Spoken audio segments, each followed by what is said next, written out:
どうも、ゆういちろうです。今回はですね、独学でできるアプリ UI デザインということで、もう早速ですね、実際に画面の方で説明していきたいと思います。はい、ですね、今回まず作りたい、アプリの UI として、一旦こういうものを作っていきたいなと思っております。はい、こんなところにですね、キャンプレコードというアプリ、仮のね、アプリタイトルとして作っています。こんな感じのホーム画面があって、例えばブログをね、書くようなアプリなんですけども、自分の書いたブログをこのようにして、記事が見えると。バックできるみたいな。こういった、プレビューですね、プロトタイプのを作るところまで行ってみたいなと思っています。はい。で、早速作っていきたいと思うんですが、その前に、今回のゴールですね。今回のゴールは、簡易なアプリ画面を作ってみることで、まず一つが、UI デザインのオペレーションイメージをつかむということ。そして、最後にプロトタイプのイメージもつかむという、この2点をね、重視してやっていきたいと思います。はい。でですね、一応アプリの予見としては、キャンプ好きの人で、そのキャンプに興味のある人が使用するアプリであると。実際にもっと細かくね、ターゲティングであったりとか、ペルソナ立てたりとかするんですが、今、ざっくり一応こういうね、ターゲットということで作りますと。で、二つ目は、自身の経験したキャンプをブログに記録して、仲間とか他のアプリユーザーに、この同じアプリのユーザーに記録記事を共有して楽しむためのアプリであるというような、アプリであるという定義をした上で始めていきたいと思います。実際ですね、デザインにかかる前に、かなりの、工程があって、そのどんなね、アプリにするかっていう話から始まってですね、じゃあどんな内容にしていくか、どんな要素を入れていくか、どんな構成になるのかっていうところをすっ飛ばした状態で今もういきなりデザインに入る、状態にしています。はい。それを踏まえた上で、作っていきましょうと。仕上がりイメージとしては先ほどお見せした通り、こういったところですね。はい。一応この3画面を作っていきたいと思っています。はい。では早速作っていきたいと思います。Adobe XD を開いていただいて、ファイルの新規の今回の iPhone X のサイズで作っていきます。こちらを押してもらうと、iPhone 6、7、8のサイズとかもあるんですけども、その SE とかね、もっと小さいサイズとか、Android のサイズとかもあるんですけども、今回一旦、iPhone X のサイズで作っていきたいと思います。はい、こちらダブルクリックしていただくと、このように iPhone Xもしくは 10S とかね、サイズのアートボードが出てくるので、早速作っていくんですけども、その前に、3つだけね、アドオン機能として追加で入れておきたいものを、ツールを入れたいと思います。とですね、ファイルの、ですね、UI キットを取得っていうところを押してもらうと、Apple iOS とかマテリアルデザインとかあるので、その中の Apple iOS を押していただくと、この Apple Developer のページに飛ぶので、その下にずっと降りていってもらうと、この iOS っていうのが出てくるので、こちらのね、XD のアイコン部分を押してもらうと、これに DMG ファイルが落ちてくるので、それを開いてもらいます。そうするとですね、この落とした DMD を開くと、このようなウィンドウが出てくるので、このね、フォルダを押してもらうとですね、このような、XD が入った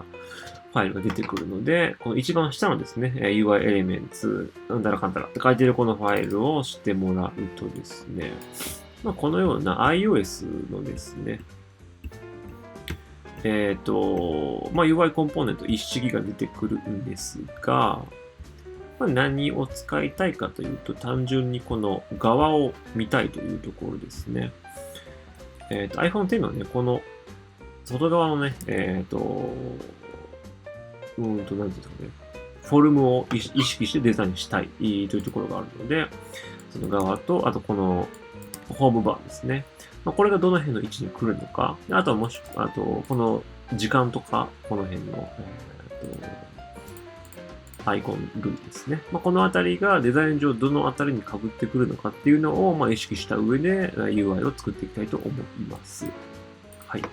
で、もう一つですね、X に戻ってもらって、同じく UI キットの取得で、このワイヤーフレームですね。っていうところを押してもらうと、ワイヤーフレームをダウンロードできるサイトに飛ぶので、そのまま落としてもらうと。というところで、落としたファイルが、こういうものがあったりしますね。で、かなりのお数が入ってるんですけども、例えば UI Elements とかいうところで言うと、このようにですね、よく使う UI のアイコンなんかね、一式も置かれたりしてるんですけども、このアイコンっていうのは、自分でね、作った方がオリジナリティがあるので、アプリを正式に作るときはね、実際アイコンなんかはね、オリジナルで作ったりするんですけども、一旦ね、今回練習というところで、このようにかなり、アイコンってかなり落ちてるんで、ウェブサイト上に。フリーで使えるアイコンもかなり多いので、こういうものを使ってね、時間短縮していきたいなと思っています。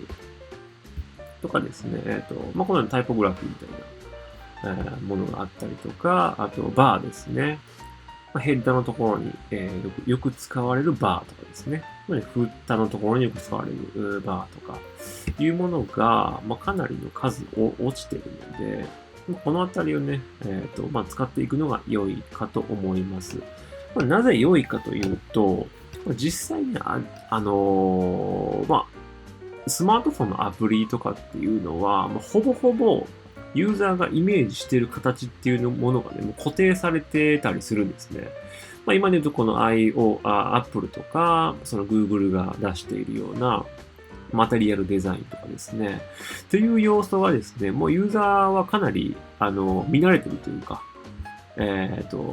ージしているものがあるので、逆に言うと、そのあたりから逸脱してしまった完全にオリジナルなユニークな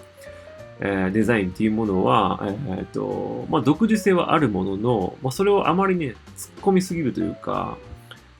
独自性が強すぎると、ユーザーはね、何を求められているのかがわからなかったりするので、アフォーダンスとか言ったりするんですけども、ユーザーはこういうアイコンがあったらこういう機能があるんだなとかいうのが、もう、イメージできているものがあるので、こういったね、すでに既存のアイコンとか、UI っていうものを使った方が、ユーザー的には優しい、ユーザーフレンドリーなものになるというケースが多いですね。なので、一旦今も初めなので、このように用意されたものを一旦使っていきたいなと思っています。はい。っていうところを意識した上で、ごめんなさい、もう一つですね。もう一つで言うと、先ほど新規の部分に戻ってもらって、このアドオンっていうところで、このね、プラグインですね。この Adobe XD とか、スケッチとかっていうツールはね、プラグインをどんどん入れていってカスタマイズしていって自分の使いたい、ツールをどんどん入れていくということが、そういうツールになってますね。で、今回入れたいプラグインとしてはですね、名称で言うと、このツールキットっていうものを打ってもらいますと、出てきますね。ここにツールキットと。これをちょっとインストールしてもらいたいです。何をするものかというと、こういったダミー画像とかですね。とか、テキストの置き換えですね。とか、あとはダミー文とかですね。簡単に作れたりするんで、かなり重宝できるツールなので、ぜひ入れておいてほしいです。はい、ちょっと前置き長くなりましたが、実際作っていきましょう。はい、今回は前段階としての準備というところで、終了しましたが、次回以降ですね、実際に、ね、UI デザインの方をゴリゴリ作っていきたいと思います。はい、どうぞよろしくお願いします。ではまた。